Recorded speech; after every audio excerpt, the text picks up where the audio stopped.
ლელოს დამფუძნებელი მამუკა ხაზარაძე ალტერნატიული პოლიტიკური ცენტრის შექმნის და პროტესტის გაძლიერების იდეით გამოდის. ამის შესახებ მან ერთ-ერთი ტელეკომპანიისთვის მიცემულ ინტერვიუში განაცხადა. ხაზარაძის თქმით, ცენტრი არჩევნებში მანდატმოპოვებული 4 ოპოზიციური ძალის და ექს-პრეზიდენტ სალომე ზურაბიშვილის მონაწილეობით უნდა შეიქმნას, რომელიც ხაზარაძის მტკიცებით ერთიან საპროტესტო ტალღასთან ერთად ხელისუფლებასთან ოპონირების რეჟიმში მყოფ პირებს საბოლოო მიზნამდე მიიყვანს. უფრო ზუსტად რას გულისხმობს ხაზარაძის ინიციატივა და რას ფიქრობენ ოპოზიციის დანარჩენი წარმომადგენლები, თათია ტაბეშაძე განავრცობს. ოპოზიცია ახალი არჩევნების მიზნის მისაღწევად სალომე ზურაბიშვილის მონაწილეობით შეხვედრებს აქამდეც აქტიურად მართავდა, თუმცა მამუკა ხაზარაძე წონას მხოლოდ ბარიერ გადალახულ ოპოზიციაში ხედავს და ფიქრობს, რომ ბირთვით მის ირგვლივ უნდა შეიქმნას. მართალია ის ამ პლატფორმას ალტერნატიულ პოლიტიკურ ცენტრს უწოდებს, თუმცა მისი შინაარსით ის უფრო ალტერნატიულ პარლამენტს გავს, რომელზეც ხაზარაძე ჯერ კიდევ რამდენიმე თვის წინ საუბრობდა. კერძოდ, მისი ინტერვიუს მიხედვით, თვეში ერთხელ მაინც უნდა გაიმართოს სხდომები იმ ოპოზიციური პირების მონაწილეობით, რომლებსაც 26 ოქტომბრის არჩევნებში საპარლამენტო მანდატები მოიპოვეს.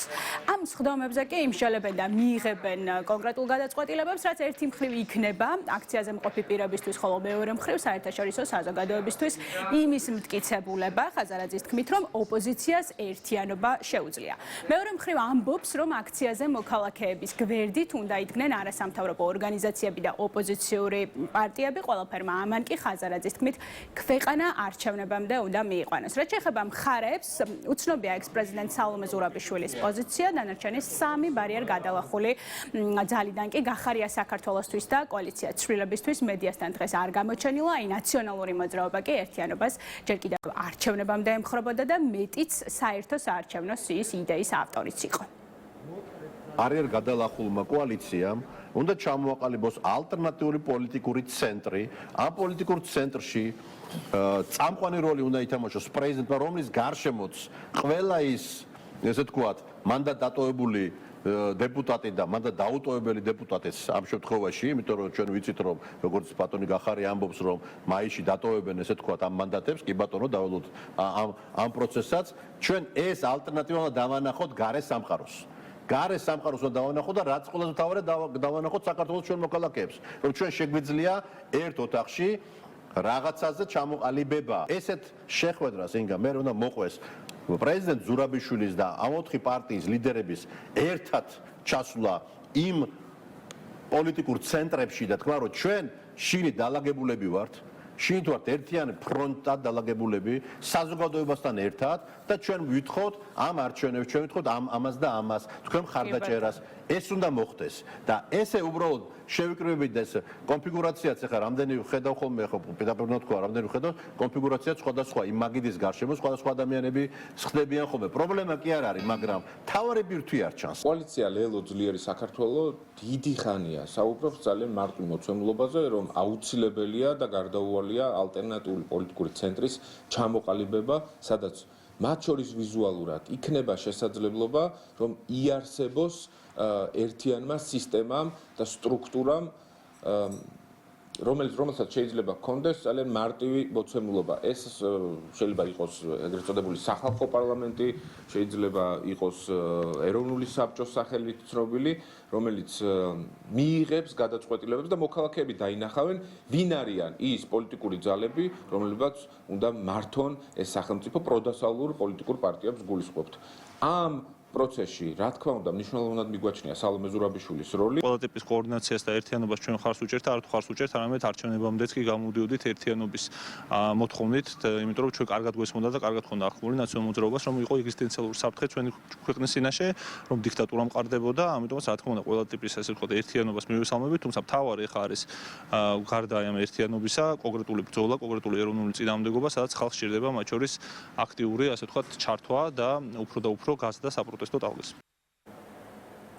გაერთიანებაზე ზრუნვა ოპოზიციის მხრიდან მოჩვენებითია ქართული ოცნებისთვის, რომელიც ამბობს, რომ ოპოზიცია ისედაც ერთი იდეოლოგიის მატარებელია და ისინი არჩევნებში ცალ-ცალკე ამ მომრჩევლის შეცდომაში შეყვანის მიზნით მონაწილეობდნენ. ეს კი მართველი გუნდის თქმით, არა მათი თვითნებური გადაწყვეტილება, არამედ გარე დავალების აღსრულება იყო. რამდენად ექნება შედეგი ოპოზიციის შესაძლო გაერთიანებას, ხელისუფლების პოზიცია, რომ მათ ოპონენტებს სახელი აქვთ გატეხილი, რის გამოც აქციაზე სიტყვით გამოსვლასაც კი კი ვერ ბედავენ და ამ ფონზე შეუძლებელია რაიმე ძალა ჰქონდეთ. ძალას ვერ ხედავენ ვერც სალომე ზურაბიშვილში. ოპოზიცია იმდენად გაკოტრებულია მათი ლიდერების თამადობით, რომ ჩვენ ხედავთ, რომ საპროტესტო მიტინგზეც ვერ გამოდიან და რო იტყვიან პოლიტიკურ პროცესს მიტინგს ვერ მართავენ. აქედან გამომდინარე, ეხლა ეძებენ რაღაცნაირად ისეთი მულიაჟი შემოიტანონ, რომელიც თითქოს და უფრო დიდი ავტორიტეტით სარგებლობს. ერთი რამე უნდა გაიგოს ყველამ, რომ სალომე ზურაბიშვილს დამოუკიდებლად არასდროს პოლიტიკური შედეგი არ დაუდია. თავიდან იყო და სააკაშვილმა წაიყვანა საგარეო საქმეთა მინისტრად, მერე მაჟორიტარი დეპუტატი გახდა ქართული ოცნების ხარდაჭერით, პრეზიდენტი გახდა ქართული ოცნების ხარდაჭერით. ამიტომ ეხლა ეს ნულოვანი ოპოზიცია ამ ნულოვან ლიდერს დაიყენებს თუ არ დაიყენებს, ამით ჯამი მაინც ნულოვანი იქნება. ამ ადამიანებს ცხადი არანაირი კაპიტალი არ გააჩნიათ, ვინაიდან ისინი აქამდე იმართებოდნენ უცხო ძალების მხრიდან, დღეს უკვე როგორც ჩანს მათ პატრონები ძალიან შავდღეში არიან და ეს მათზეც აისახება. ასე რომ ესენი დღეს ნამდვილად წარმოადგენენ წარსულს ამ ქვეყნის. ასეთი ცენტრები ჩვენ ბევრი გვინახია, პანჩატურები ბევრი გვინახია და ვიცით ყველაფერი ეს როგორ მთავრდება და როგორ სრულდება, ხო? თუ არაფერი ეს ახლა უბრალოდ გარედან რასაც ეუბნებიან, დავალებებს რასაც აძლევენ, უნდათ რომ რაღაც ერთგვარ სალომე ზურაბიშვილის ირგვლივ გაერთიანდნენ, ეს გარედან უნდათ და ეს უსამშობლოები, რა თქმა უნდა, მათ დავალებებს უპირობოდ ასრულებენ. რადიკალიზმი უსამშობლო ადამიანების აგენტურა ქვეყანაში ვერ გაიმარჯვებს ვერასდროს. ამდენად განხორციელებადია ხაზარაძისეული იდეა. კითხვის ნიშანი ისმის საკითხზე იმ ფონზე, როდესაც ლელოს ბირთვის ირგვლივ შექმნილი ძლიერი საქართველო პრაქტიკულად დაშლილია და მასში შემავალი პარტიები ახლა უკვე დამოუკიდებლად ძლიერდებიან. ასევე ერთიანი აღარ არის ერთიანობა ნაციონალური მოძრაობაც. მადლობა მამუკა ხაზარაძის ინიციატივაზე თათია ტაბეშაძე საუბრობდა.